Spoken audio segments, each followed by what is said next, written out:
चलिए आज हम लोग चर्चा करते हैं संविधान की एक बहुत महत्वपूर्ण टॉपिक जिसका संबंध भाषा से है। इससे संबंधित सवाल जो है परीक्षा के लिए बहुत उपयोगी होते हैं। संविधान में भाषा का जिक्र जो है दो जगह है, एक संविधान के भाग 17 में और एक अनुसूची 8 में। ये दोनों जो है स्थान जाने रहिएगा, यहाँ भाषा संबंधी प्रावधान हैं। तो पहले हम जानते हैं कि प्रावधान कहाँ है। तो आप जानें कि जैसे मैंने बताया कि जो भाषा संबंधी प्रावधान है, उस भाषा संबंधी प्रावधान संविधान में दो जगह हैं, एक भाग 17 में। तो संविधान का जो भाग 17 है, भाग 17 यह अनुच्छेद 343 से लेकर के 351 तक विस्तृत है। अनुच्छेद 343 से 351 तक इसका विस्तार है। और ये जो है संविधान का भाग 17 है, इसका संबंध जो है ये राजभाषा से है। यहाँ राजभाषा समझिएगा, राजभाषा से तात्पर्य है ऑफिशियल लैंग्वेज, यानी राजकाज की भाषा, यानी ऐसी भाषा जिसमें शासन संबंधी कार्य होते हैं। ये राष्ट्रभाषा नहीं है, आप ये ध्यान रखिएगा, राष्ट्रभाषा नहीं है, राजभाषा है, ऑफिशियल लैंग्वेज है, नेशन लैंग्वेज नहीं है। तो इस तरह से राजभाषा का जिक्र जो है संविधान के भाग 17 अनुच्छेद 343 से 351 तक में है। इसके अतिरिक्त जो है भाषा संबंधी प्रावधान एक अनुसूची में है, और उस अनुसूची का जो नाम है वो है अनुसूची 8।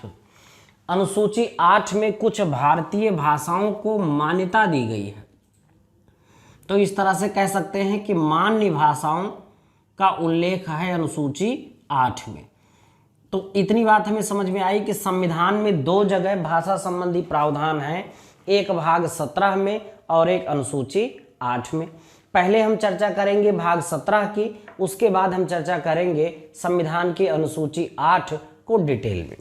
अब संविधान का भाग 17 जब हमें पढ़ना है तो हम इसको 4 पार्ट में पढ़ते हैं।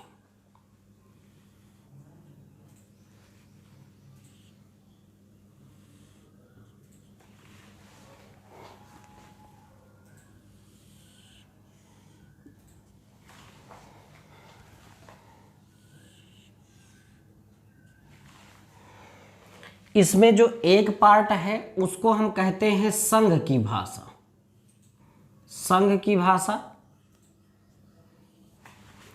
संघीय भाषा या संघ की भाषा कहिए। दूसरा जो पार्ट हमारा है उसमें है राज्यों की भाषा, राज्यों की भाषा संबंधी प्रावधान इसमें है।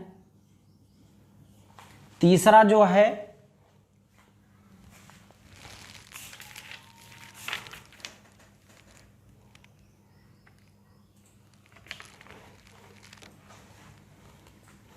उसमें आपका उच्चतम न्यायालय, उच्चतम और उच्च न्यायालयों की भाषा संबंधी प्रावधान है। अगर आप इस तरह से चार्ट बनाकर पढ़ेंगे तो आपको ये कभी भूलेगा नहीं, क्योंकि ये बहुत महत्वपूर्ण चैप्टर है, सवाल इससे आते ही रहते हैं। इसलिए बहुत ज़रूरी है कि भाषा से संबंधित हमें अवधारणाएं स्पष्ट हों। और जो चौथा अध्याय है उसमें कुछ भाषा संबंधी विशेष निर्देश दिए गए हैं। निर्देश मीन्स डायरेक्शन, कुछ विशेष निर्देश, विशेष डायरेक्शन दिए गए हैं राज्यों को, वो इसमें प्रावधान है। अब हम देखते हैं कि किस किस अनुच्छेद में और क्या क्या प्रावधान है। तो जो संघ की भाषा है उसका अनुच्छेद है 343 और 344, यानी दो अनुच्छेदों में संघ संबंधी जो भाषा है उसका प्रावधान किया गया है।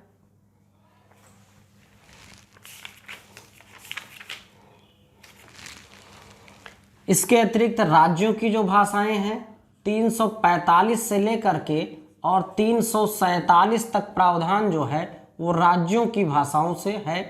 345, 346 और 347। इसके अतिरिक्त उच्चतम और उच्च न्यायालयों की भाषा संबंधी प्रावधान जो है वो दो अनुच्छेदों में है, 348 और 349। अब विशेष निर्देश में जो आता है उसमें 350 और 351 दो अनुच्छेद यहाँ पर है। इस प्रकार से संघ की भाषा के लिए दो अनुच्छेद, न्यायालयों की भाषा के लिए दो अनुच्छेद विशेष निर्देश 2 अनुच्छेद में और राज्यों की भाषा के लिए 3 अनुच्छेद हैं। इस प्रकार से अनुच्छेद 343 से 351 तक ऑफिशियल लैंग्वेज की बात की गई है। अब जरा हम संघ की भाषा को समझते हैं कि संघ की जो भाषा है उसमें अनुच्छेद 343(1) और 343(2), इन दोनों को समझना हमारे लिए बहुत महत्वपूर्ण है। अनुच्छेद 343(1) जैसा मैं बोल रहा हूं वैसा आप कॉपी में नोट डाउन कर लीजिए। अनुच्छेद 343(1) कहता है कि जो संघ की भाषा है, संघ की भाषा हिंदी होगी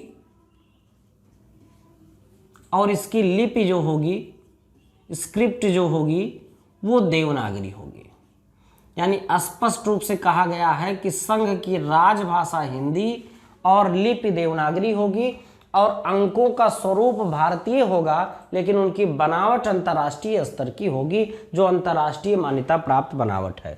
तो अनुच्छेद 343(1) के तहत संघ की राजभाषा हिंदी व लिपि देवनागरी होगी, ये प्रावधान किया गया है। इसके बाद 343(2) क्या कहता है? 343(2) में जब संविधान बना था तो उसके 15 वर्षों तक के लिए अंग्रेजी भाषा का कहा गया था कि आगे आने वाले 15 वर्षों तक अंग्रेजी जो है हिंदी के साथ साथ राजकीय भाषा यानी कि राजकाज की भाषा के रूप में प्रयोग में आती रहेगी 343(2) के तहत। अब 343(3) भी यहां समझिए। 343(3) क्या है?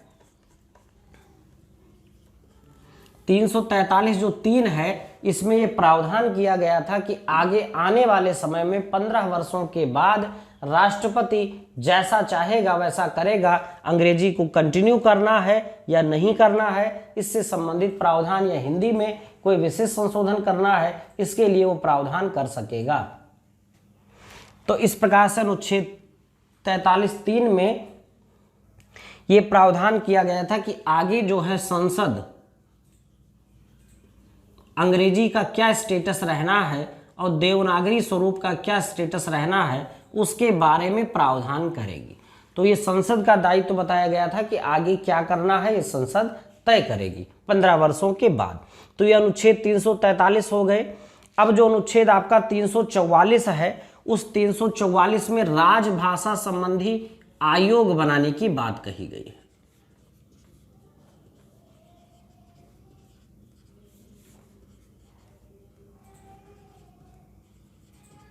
राजभाषा संबंधी आयोग। तो इस प्रकार से जो है 2 ही अनुच्छेद हैं। 343(1) हिंदी, इसमें कहा गया संघ की राजभाषा हिंदी लिपि देवनागरी होगी।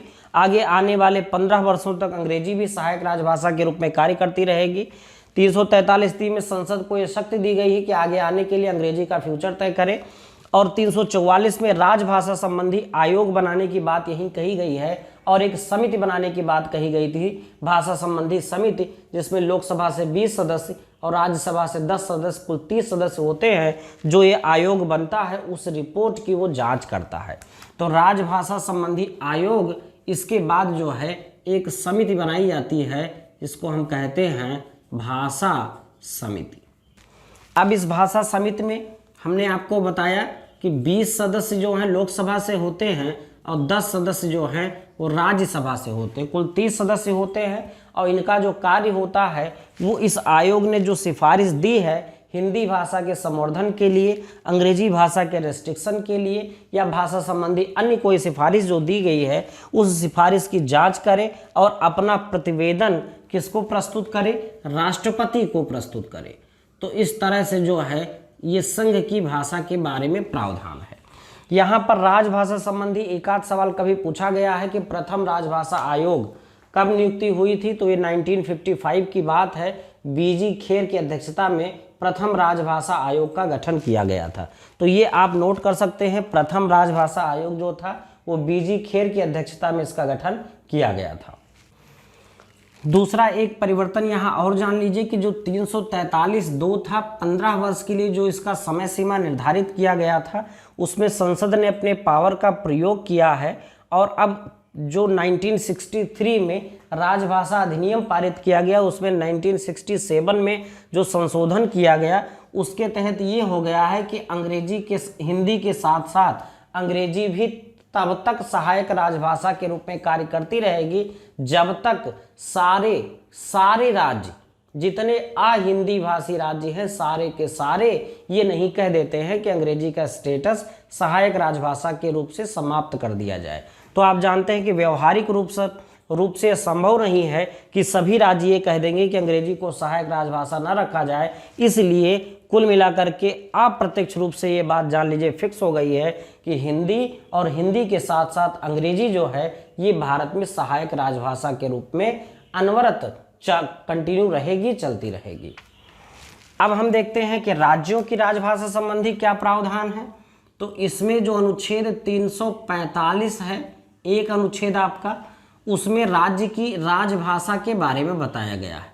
ये कहा गया है कि राज्य जो है अपने यहाँ एक या एक से अधिक राजभाषा का प्रावधान कर सकता है, यानी एक या एक से अधिक भाषाओं को राजभाषा का दर्जा दे सकता है। अब ये पावर किसको है, तो जैसे पावर वहां केंद्र में संघ में संसद को मिली है, वैसे यहाँ पावर जो है वो राज्य विधानमंडल को मिली है। तो राज्य विधानमंडल अपने यहाँ एक या एक से अधिक भाषाओं को राजभाषा का दर्जा दे सकता है, अनुच्छेद 345। फिर आर्टिकल 346 जो आपके लिए महत्वपूर्ण है, उसमें यह कहा गया है कि 2 या 2 से अधिक राज्यों के बीच कोई पत्रादि, यानी व्यवहार में पत्र जो आते जाते रहते हैं उसकी भाषा, या राज्य और केंद्र के बीच में जो पत्राचार होता है उसकी भाषा संबंधी प्रावधान किए गए हैं। तो पत्रादि मैं लिख दे रहा हूं, आदि की भाषा। तो पत्रादि जो है किसमें होता है ये आप जानते हैं, 2 या 2 से अधिक राज्यों में, यानी स्टेट, 2 स्टेट्स के मध्य, या एक तरफ स्टेट और एक तरफ आपका सेंट्रल गवर्नमेंट।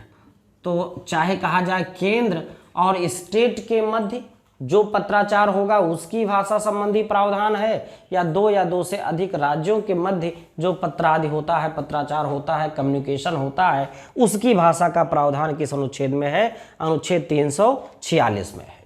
347 आपके लिए उतना महत्वपूर्ण नहीं है, उसको मैं यहाँ छोड़ देता हूँ। अब इसके बाद जो हमने कहा आपको उच्चतम न्यायालय और उच्च न्यायालयों की भाषा, इसमें 2 आर्टिकल हैं, एक 348 है, एक 349 है, जिसमें आप 348 को समझिए, जिसमें ये कहा गया है कि संघ में जो उच्चतम न्यायालय हो, चाहे उच्चतम न्यायालय हो चाहे उच्च न्यायालय हो, इनकी समस्त कार्यवाहियां जो हैं किस भाषा में होंगी, अंग्रेजी भाषा में होंगी। इसके अतिरिक्त इसमें जो प्रावधान किया गया है कि अंग्रेजी भाषा में समस्त कार्यवाहियां होंगी, उसके साथ साथ ये भी कहा गया है कि संसद के दोनों सदनों में, विधानमंडल में जो अधिनियम पारित होते हैं वो सारी भाषा अंग्रेजी भाषा में भी होंगे। लेकिन इसमें जो है एक व्यवस्था की गई है कि अगर राज्यपाल चाहे तो राष्ट्रपति के पूर्व सहमति से जो है भाषा संबंधी कोई विवाद जो हाई कोर्ट में है, किसी भाषा जो वहाँ उस प्रदेश में ज़्यादा बोली जाती है, उस राज्य में ज़्यादा बोली जाती है, उसमें जो है कुछ कार्यवाही के लिए अनुमति दे सकता है। लेकिन उसमें जो हाई कोर्ट के डिग्री है और निर्णय हैं उन सब में के लिए वो लागू नहीं होंगी। इसका तात्पर्य ये है कि कोई और भाषा राज्य में हाई कोर्ट में हो सकती है राज्यपाल अगर चाहे तो, लेकिन उसके निर्णयों के लिए, डिग्री के लिए वो लागू नहीं होगी। तो उच्चतम और उच्च न्यायालयों की भाषा संबंधी प्रावधान अनुच्छेद 348 में है। इसी में जो है संसद में प्रस्तुत किए जाने वाले विधेयक और विधानमंडल में जो पारित किए जाने वाले विधेयक हैं उनके बारे में भी कहा गया है कि वो अंग्रेजी में प्रस्तुत किए जाएंगे, जब तक कोई ऐसा दूसरा कानून नहीं बनाया जाता है तब तक। इसके पश्चात जो है विशेष निर्देश में एक अनुच्छेद है आपका 350 का 350 का उसमें यह कहा गया है कि प्राथमिक स्तर पर राज्य ये कोशिश करेगा कि जो प्राथमिक स्तर पर है उसमें जो है उन बच्चों को शिक्षा जो है वो उनकी मातृभाषा में ही दी जाए। तो प्राथमिक स्तर पर मातृभाषा में शिक्षा देने का प्रयास जो है कौन करेगा, राज्य करेगा, ऐसा अनुच्छेद 350 का में कहा गया है। और ये स्पेशली जो है अल्पसंख्यक वर्गों के लिए है। इसके अतिरिक्त जो अगला अनुच्छेद है वो आपके लिए बहुत महत्वपूर्ण है, 351। तो 351 में क्या है, हिंदी भाषा के विकास के लिए कुछ डायरेक्शन दिए गए हैं। तो हिंदी भाषा के विकास के लिए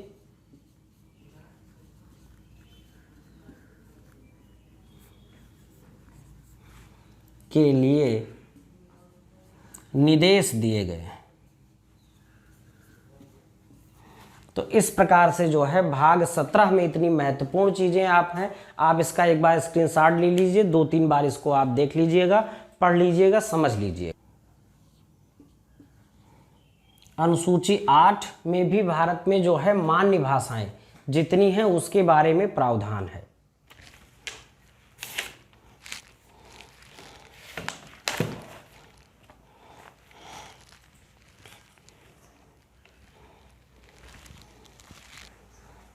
अब इस अनुसूची 8 के बारे में मैंने अनुसूची में आपको बताया था, जब अनुसूची पढ़ाया था कि ये भाषा से संबंधित है और इसमें जो वर्तमान में है वो 22 मान्य भाषाएं हैं। 22 मान्य भाषाओं का इस समय जिक्र किया गया है। इससे संबंधित सवाल अक्सर पूछ लिए जाते हैं। चूंकि अनुसूची 8वीं है और 8 अनुसूची मूल संविधान में थी, इसलिए बहुत जानना जरूरी है कि मूल संविधान की जो अनुसूची थी उसमें कितनी भाषाओं को मान्यता प्राप्त था। तो देखिए जरा, मूल संविधान में जो हमारा मूल संविधान था उस मूल संविधान में 14 भाषाओं को मान्यता प्राप्त थी। 14 भाषाएं कुल थी। अब उन 14 में कौन कौन सी थी ये मैं आपको बताता हूं। इसमें एक थी असमिया, असम की भाषा।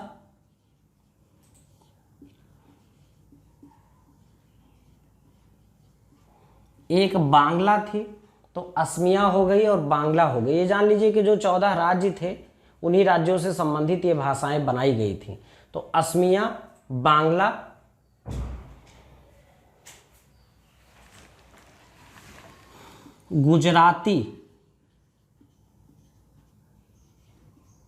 गुजराती थी, कन्नड़ था,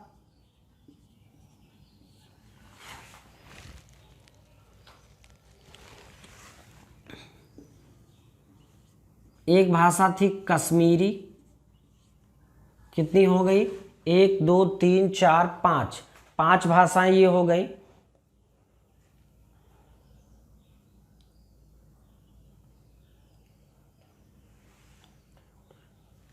इसके अतिरिक्त केरल की भाषा थी मलयालम। महाराष्ट्र की भाषा थी मराठी।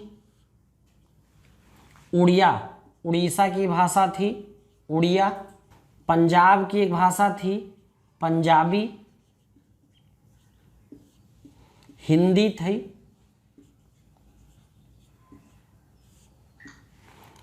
संस्कृत थी। हिंदी, संस्कृत, उर्दू। उर्दू थी एक भाषा। और 2 भाषाएं थी, एक तमिल थी और एक आंध्रा की भाषा थी तेलुगु।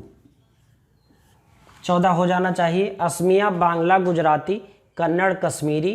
तो 5 ये और 5 नीचे, 5 5 10 और 4 14। तो असमिया, बांग्ला, गुजराती, कन्नड़, कश्मीरी, मलयालम, मराठी, उड़िया, पंजाबी, हिंदी, संस्कृत, उर्दू, तमिल, तेलुगु। 96 संशोधन हुआ है। एक चीज़ जान लीजिएगा, 96वां संशोधन जो कि बाद में हुआ 2011 में, उसमें उड़िया जो है, पहले उड़ीसा इसको कहा जाता था, उड़ीसा की भाषा थी उड़िया, लेकिन बाद में उड़ीसा का नाम चेंज किया गया, ओडिशा किया गया और इस जो उड़िया है उसको ओडिया किया गया। तो वर्तमान में जो इसका नाम है वो ओडिया है। इसको ध्यान दीजिएगा। ये 96वां संशोधन था। कौन सा? 96वां संशोधन। अब आप लोग सोच रहे होंगे कितनी भाषा याद कैसे होगी, तो तो याद करने में कोई दिक्कत नहीं है। बिल्कुल आप बिल्कुल इशू ना बनाएं कि याद ही कर लें। 3 से 4 बार आप पढ़ लीजिए और स्टेट थोड़ा समझ लीजिए कि कौन कौन से स्टेट कौन सी भाषा, और दिमाग में जब विकल्प में आएगा तो आपको समझ में आ जाएगा। इसके बाद देखिए 3 संशोधन इसमें हुए। एक संशोधन हुआ 21वां संशोधन। ईयर ज़्यादा महत्वपूर्ण नहीं है इसके लिए, ईयर चाहे आप ना याद करें। उस 21वें संशोधन में एक भाषा जोड़ी गई, इसमें उस भाषा का नाम था सिंधी। ये आपका 1967 में जो है इस संशोधन किया गया। इसके बाद 71वां संशोधन हुआ। 71st संशोधन जो आपका हुआ उसमें जो है 3 भाषाएं जोड़ी गई, मणिपुरी,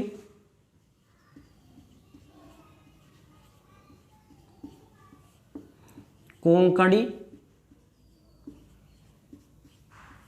और नेपाली। यहाँ पर याद रखिएगा, कई बार सवाल पूछा गया है कि एकमात्र विदेशी भाषा जो इसमें मान्यता प्राप्त है वो नेपाली है।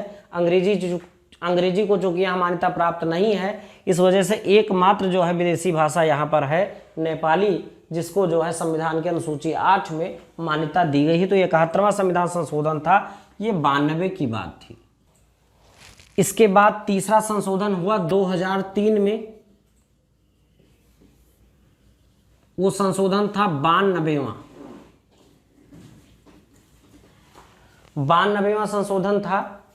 अब इसमें 4 भाषाएं जोड़ी गई थी, तो इसमें डो से जो है बड़ा संबंध है। एक थी बोडो और दूसरा था डोगरी और दूसरा थिली, यानी बोडो और थिली याद रखिए तो आपको समझ में आ जाएगा। बोडो, डोगरी, मैथिली और संथाली। तो इस तरह से 4 भाषाएं ये, तो 4 और 3 7 और 1 8 ये और 14 ये, 14 और 8 22 भाषाएं वर्तमान में संविधान के अनुसूची 8 में हैं। किन किन संशोधनों द्वारा जोड़ी गई ये भी मैंने आपको बता दिया। 96वां संशोधन मैंने आपको यहाँ बताया, इसको ध्यान रखिएगा। उड़िया का नाम बदल करके ओडिया किया गया है। तो इतनी भाषाओं को मान्यता प्राप्त है। एक बार जो है जल्दी से रिवाइज कर लेते हैं। तो मूल संविधान में कुल 14 भाषाएं थी, असमिया, बांग्ला, गुजराती, कन्नड़, कश्मीरी, मलयालम, मराठी, उड़िया, पंजाबी, हिंदी, संस्कृत, उर्दू, तमिल, तेलुगु। इसके बाद 21वां संविधान संशोधन हुआ जिसमें सिंधी को जोड़ा गया। 71वां संविधान संशोधन हुआ, मणिपुरी, कोंकणी और नेपाली को जोड़ा गया। और 92वां संविधान संशोधन हुआ जिसमें बोडो, डोगरी, मैथिली और संथाली को जोड़ा गया। इस प्रकार से वर्तमान में कुल 22 भाषाएं मान्यता प्राप्त हैं और इसमें एकमात्र भाषा ऐसी है जो विदेशी है, नेपाली है। इसके अतिरिक्त ये भी जाने रहिएगा, इसमें भोजपुरी नहीं सम्मिलित है। एक बहुत पूछा जाता है बार बार, चूँकि ये भाषा जो है ज़्यादा लोगों द्वारा बोली जाती है, लेकिन भोजपुरी सम्मिलित नहीं है। और एकमात्र यहाँ विदेशी भाषा है नेपाली। तो इस प्रकार से भाषा संबंधी जितने भी फैक्ट्स थे मैंने आपको बता दिए हैं। और बिल्कुल उम्मीद नहीं, पूरा विश्वास है कि चाहे जो परीक्षा होगी उस परीक्षा में अगर भाषा से संबंधित कोई सवाल आएगा तो आप उसको हल करने में सक्षम हो पाएंगे। आप वीडियो देखें, अच्छा लगे आपको तो शेयर जरूर करें और लोगों को भी इसके बारे में बताएं ताकि सभी लोगों को तक ये वीडियो पहुँच सके और वो लाभ उठा सकें। Thank you.